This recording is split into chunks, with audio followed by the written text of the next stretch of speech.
और शिक्षा मंत्री कंवरपाल गुर्जर वो भी अपना इस्तीफा दे, अपना मंत्री पद छोड़े।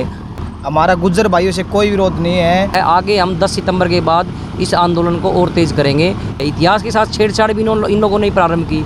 नमस्कार दोस्तों, मैं आपका साथी सुनील चौहान एक और नई अपडेट में इसमें आपके साथ एक और नई जगह से जुड़ चुका हूं। आजकल आप देख पा रहे हो कि हर जगह नई नई जगह जाते हैं तो एक धरनों का एक दौर सा लगा हुआ है कि भिवानी शहर के अंदर आप देख पा रहे हो जगह जगह धरने लगे हुए हैं। लेकिन आज गांव तिगड़ाना के अंदर पहुंचे और यहाँ भी एक धरना काफ़ी समय से यहाँ पे चल रहा है। तो आज जानने का प्रयास करें किस मैटर में धरना लगाया गया है और क्या इनकी मांगे हैं, तो बात कर लेते हैं। नमस्कार जी मास्टर जी। नमस्कार जी। क्या नाम है सर? करमवीर तंवर। करमवीर तंवर जी। तो आप थोड़ा बताओगे कि जैसे हम देखते हैं भिवानी में भी हम जाते हैं, कोर्ट परिसर के बाहर जाते हैं तो वहाँ पे एक से बढ़कर एक धरने चल रहे हैं, तो गांव के अंदर ऐसी क्या मजबूरी आनी पड़ी कि धरना लगाना पड़ा?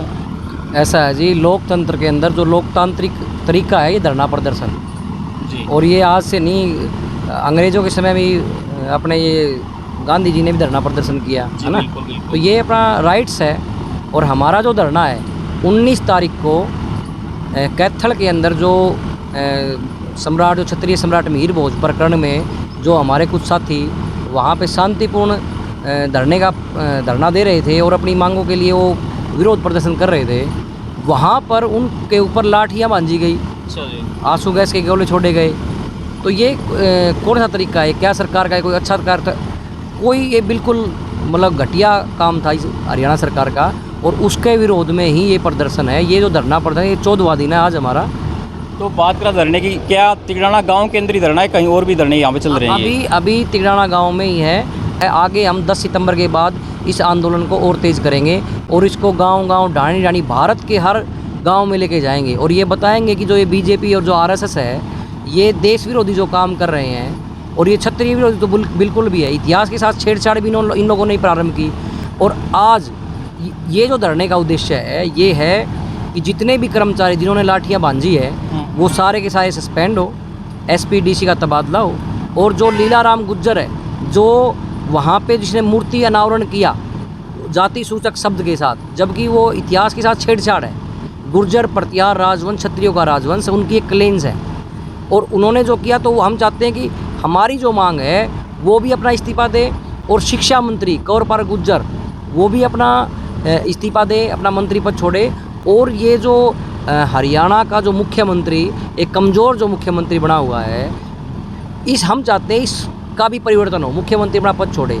ये ऐसी स्टेटमेंट देता है जो एक सम्मानित व्यक्ति को ऐसी स्टेटमेंट नहीं देनी चाहिए। भाई जब ये बात बेजग जाहिर है या उजागर है, पिछला इतिहास है, तो उसके अंदर भी कहीं ना कहीं जिक्र भी होगा कि भाई गुर्जर वंश से हैं या भाई ठाकुर वंश से, किस वंश से हैं, तो थोड़ा बहुत तो उन्होंने भी लगा होगा हमारे वंश से होंगे।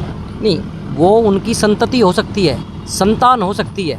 अच्छा जी। क्योंकि देखो गुर्जर जो है ये एक क्लेन है, ये निकले हुए राजपूतों से ही हैं। हम ये नहीं कहते जो गुर्जर प्रतिहार राजवंश के उसमें से गुर्जरों में से कुछ उसके वंशज हो सकते हैं, लेकिन महाराजा मिहिर भोज क्षत्रिय थे, वो क्षत्रिय शासक थे। अब उनकी संतानें, ऐसे कई प्रोसेस होती हैं कि अन्य जातियों के साथ भी जब रिश्ते बनते हैं, उनके जो बच्चे हैं, तो हो सकता है उनको क्षत्रिय स्वीकार नहीं किया जाए, लेकिन वो अपने को क्षत्रिय मानते हैं। वहाँ पे देखो विवाद क्या है, ये सरकार द्वारा विवाद पैदा किया गया है। कोई भी विवाद नहीं, ना ही तो गुर्जरों के साथ हमारा कोई विवाद है।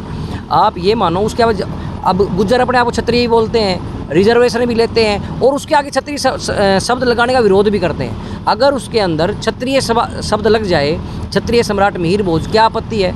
जबकि गुर्जर तो कई जगह ये कह रहे हैं कि हम भी क्षत्रिय हैं। भाई तुम क्षत्रिय होने का दावा करते हो, क्षत्रिय लड़ने दो। भाई आप क्षत्रिय का ही विरोध क्यों कर रहे हो? आप खुद दावा भी क्षत्रिय होने का करते हो और फिर क्षत्रिय शब्द ही हटाने के लिए आप प्रयास करते हो। और ये उन लोगों की कोई दोष नहीं है, ये सरकार द्वारा प्रायोजित है। और हम देख रहे हैं 4-5 सालों से बीजेपी सरकार के अंदर ये खास कर इस चीज़ को बढ़ाया गया है। संप्रदाय के नाम, पहले उन्होंने सांप्रदायिक का फैलाई, हिंदू मुस्लिम का झगड़ा करवाया, अब वो जातियों के नाम पे बांट रहे हैं। अब हरियाणा में पहले जो क्राइसिस है उसमें बीजेपी का हाथ था। अब जाट आरक्षण जो समिति ने पीछे 16 में जो जाट आंदोलन किया, वो जो बैकवर्ड में जो मांग कर रहे थे वो गलत थोड़ी थी उनकी मांग। जाट तो बैकवर्ड है, राजस्थान में उनको मिल चुका है, लेकिन सरकार ने यहाँ भी जानबूझ के उनके साथ भी यहीं लाठीचार्ज करके और ये कई हत्याएं की। तो हम ये चाहते हैं ये जो जातीय और जो सांप्रदायिकता है इसको छोड़ के देश को लोकतांत्रिक तरीके से, सरकार पे नहीं संभलता कोई और आएगा।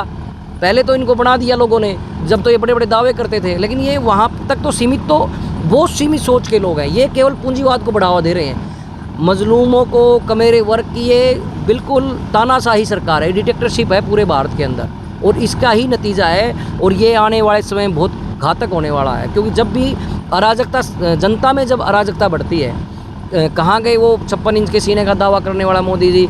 मणिपुर में जो हिंसा और इसका दोषी नहीं है क्या सरकार? हर जगह पे अभी नूह में किसको दोष दोगे आप? हरियाणा का आम आदमी उठ के थोड़ी लड़ेगा, सरकार के लॉ एंड ऑर्डर उनको मेंटेन करना है। तो इस सरकार के खिलाफ है और उसकी नींव हिलाकर ही सांस लेंगे। बीजेपी सरकार आने वाले 3 इलेक्शन राजस्थान, मध्य प्रदेश और छत्तीसगढ़ में, हरियाणा में भी इलेक्शन होने वाला नहीं वो तो बाद में है, अक्टूबर में हरियाणा में, तो उससे पहले 3 इलेक्शन में जा रही है। पिछली बार था कमल का फूल हमारी भूल, वहाँ इनको धूल चटाई, अब की बार तीनों स्टेटों में धूल चटाएंगे। और ये जो मोदी लहर, इसको बता देंगे कि ये लहर तब थी जब क्षत्रिय समाज इनके साथ था। क्षत्रिय समाज एक पिलर टूटता तो कोई लहर नहीं है इनकी।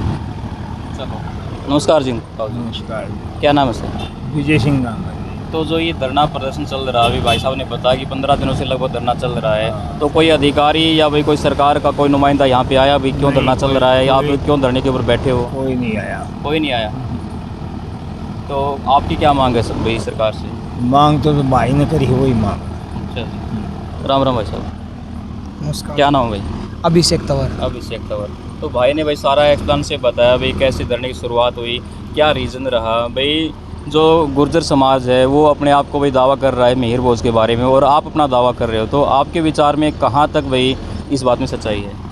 जी, गुजरों को ये एक्सेप्ट करना चाहिए कि वो जो क्षत्रिय वंश परंपरा है उसी के अंतर्गत आते हैं, और जो सम्राट मिहिर भोज थे वो एक क्षत्रिय शासक थे, न कि वो गुज्जर शासक थे।